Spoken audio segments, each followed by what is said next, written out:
Hello student, class 9th में जो हमारा चैप्टर चल रहा है जनसंख्या वाला, लेसन 6 ज्योग्राफी का, जो मैंने आपको समझाया था वो था जनसंख्या का आकार एवं वितरण। जैसे मैंने ये डायग्राम दिखाकर ये आपको बताया था कि हमारे देश का क्षेत्रफल तो इतना है और हम इतना क्षेत्र में रहते हैं, और हमारे देश जो है उसमें इतने सारे राज्य हैं, लेकिन जो मेन राज्य है जिसकी बहुत ज्यादा जनसंख्या है वो ये शुरू के 5 राज्य हैं। सबसे पहले कौन सा आता है?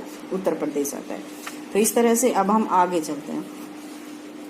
आगे में जो अगला हमारा टॉपिक है वो है जनसंख्या वृद्धि। जनसंख्या वृद्धि वाला जो टॉपिक है, जनसंख्या वृद्धि का अर्थ होता है किसी विशेष समय अंतराल में, जैसे कि 10 वर्षों के भीतर, यानी किसी विशेष कोई एक संख्या निश्चित कर दी जाती है, भाई 10 साल में, 20 साल में या 15 साल में। तो ये सभी ने 10 साल निश्चित किया है कि 10 वर्ष के भीतर किसी देश या राज्य के निवासियों की संख्या में परिवर्तन। इस प्रकार के परिवर्तन को 2 प्रकार से व्यक्त किया जाता है। पहला सापेक्ष वृद्धि तथा दूसरा प्रति वर्ष होने वाली प्रतिशत परिवर्तन की दर के द्वारा। 2 तरह से इसको दिखाया जाता है। प्रत्येक वर्ष या एक दशक में बढ़ी कुल जनसंख्या कुल संख्या में वृद्धि का परिणाम होते हैं, यानी कि 10 साल में कितनी जनसंख्या बढ़ी है या एक साल में कितनी जनसंख्या बढ़ी है। नहीं तो वैसे तो जब हमारी यहाँ गिनती होती है तो ये गिनती होती है हमारी 10 साल में, ठीक है। तो पहले की जनसंख्या 1991 की, ये जब से हमारी बुक बनी उसी के टाइम की बताई गई है कि 1991 में मान लीजिए हमारी जनसंख्या थी 90, और 2001 में दूसरी जब इसके बाद जब काउंटिंग हुई तो वो 2001 में हुई। 1991 के बाद में 2001 में हुई, 10 साल का अंतराल हो गया। उसमें मान लीजिए जनसंख्या 100 हो गई, तो फिर इन दोनों 100 में से 90 को हम घटा देंगे तो 10 जो आएगा, वो जो 10 है वो क्या है? हमारा वृद्धि दर है, जिसको निरपेक्ष वृद्धि कहा जाता है। समझ में आ गया होगा। जनसंख्या में वृद्धि का दर दूसरा महत्वपूर्ण पहलू रखता है। इसका अध्ययन प्रति वर्ष प्रतिशत में किया जाता है। जैसे प्रति वर्ष 2% वृद्धि दर का अर्थ है कि 100 के ऊपर 2 व्यक्तियों का बढ़ जाना। किसी वर्ष का मूल जनसंख्या में प्रत्येक 100 व्यक्तियों पर 2 व्यक्तियों का बढ़ जाना, इसे वार्षिक वृद्धि दर कहा जाता है। ये देखिए इसमें डायग्राम में दिखाया गया है। ये 1951 से है कि वहां की जनसंख्या इतनी थी, ठीक है। ये इसमें साफ नहीं दिख रहा, आपकी बुक में आपको सही दिखाई देगा कि एक दशक क्या होता है? 10 साल का होता है, और शताब्दी क्या होता है? 100 वर्ष का होता है।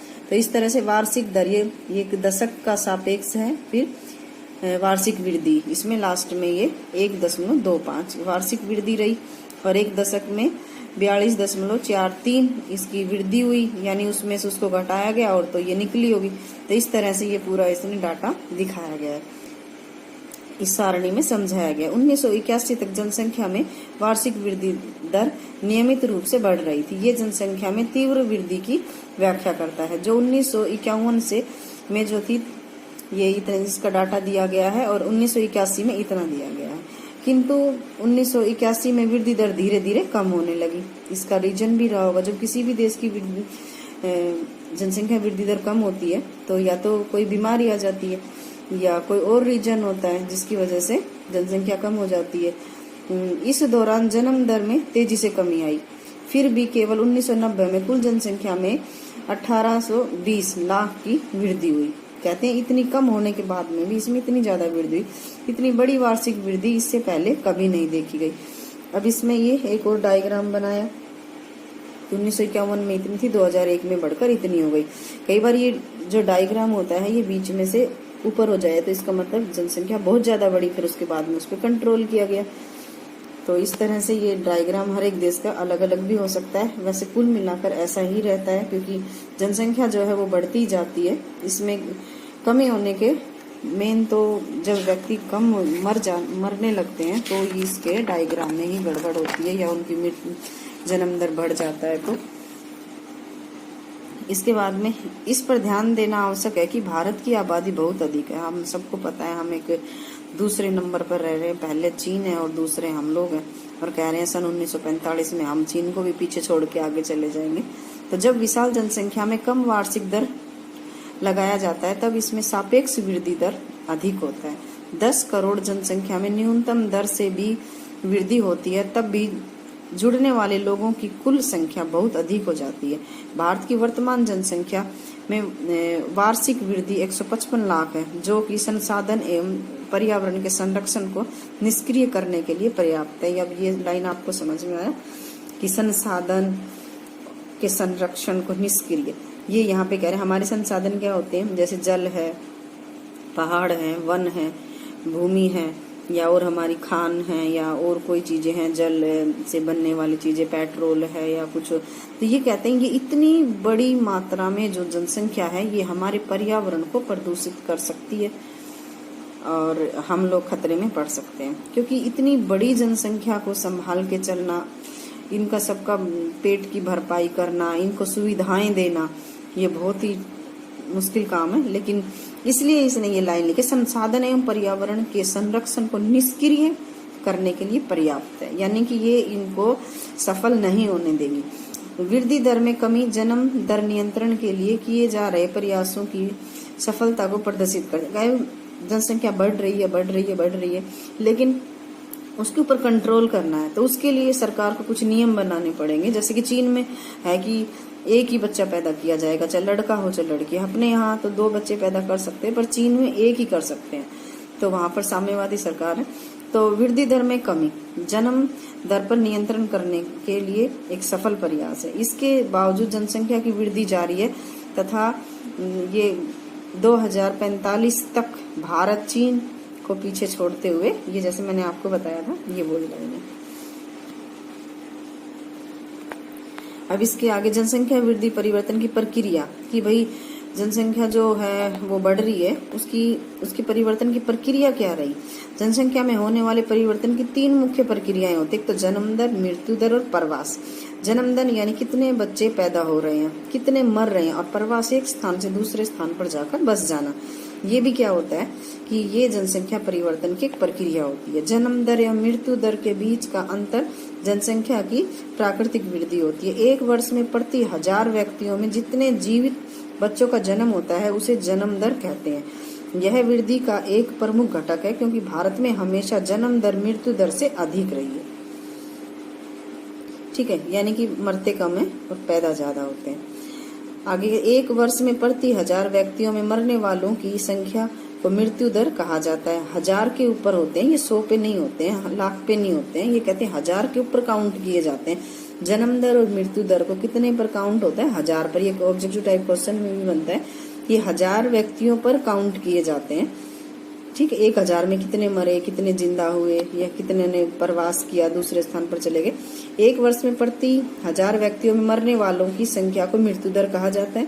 और मृत्यु दर में तेज गिरावट भारत की जनसंख्या में वृद्धि की दर को मुख्य कारण रहा है। ये कह रहा है मृत्यु दर में तेज गिरावट, यानी कि मृत्यु दर से लोगों को बचाया गया, उनको अच्छा खान पान दिया, उनके लिए स्वास्थ्य की सुविधाएं दी, उनके लिए टाइम टाइम पर सारी सुविधाएं दी, तो इससे क्या हुआ, उनकी मृत्यु दर कम हो गई और ये जनसंख्या बढ़ने का एक कारण रहा। 1980 तक उच्च जन्म दर एवं मृत्यु दर में लगातार गिरावट के कारण जन्म दर तथा मृत्यु दर में काफी बड़ा अंतर आ रहा था एवं इसके कारण जनसंख्या वृद्धि दर अधिक हो गई। 1981 में धीरे धीरे जन्म दर में भी गिरावट आनी शुरू हो गई। इसके बाद सरकार ने अपने आप को थोड़ा देखा कि हाँ भाई, हमारे देश की जनसंख्या तो इस तरह से बढ़ेगी तो बहुत ज्यादा रफ्तार से आगे चली जाएगी, कंट्रोल से बाहर हो जाएगी।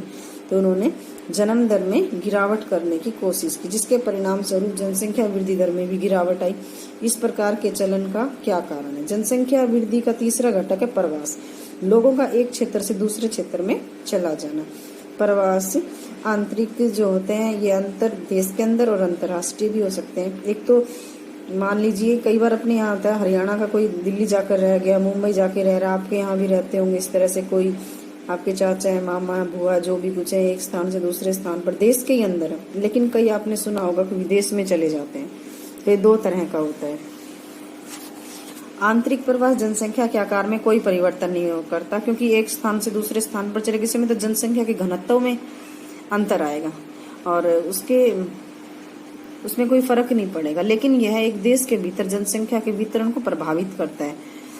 ये जनसंख्या का वितरण जो है उसको प्रभावित करेगा, भी यहाँ से उठकर वहां चले गए। जनसंख्या वितरण एवं इसके घटक को परिवर्तन करने में प्रवास की महत्वपूर्ण भूमिका होती है। आज के लिए मैं इतना ही पढ़ाऊंगी। इसका लास्ट पैरा है ये। भारत में अधिकतर प्रवास ग्रामीण से शहरी क्षेत्रों की ओर आती है। आपको सभी को पता है, गांव से जब भी लोगों के पास पैसे आ जाते हैं या नौकरी मिल जाती है तो वो शहर में जाना पसंद करते हैं। शहर में सुविधाएं ज्यादा होती हैं, क्योंकि ग्रामीण क्षेत्र में अपकर्षण कारक प्रभावित होते हैं। ये ग्रामीण क्षेत्रों में गरीबी एवं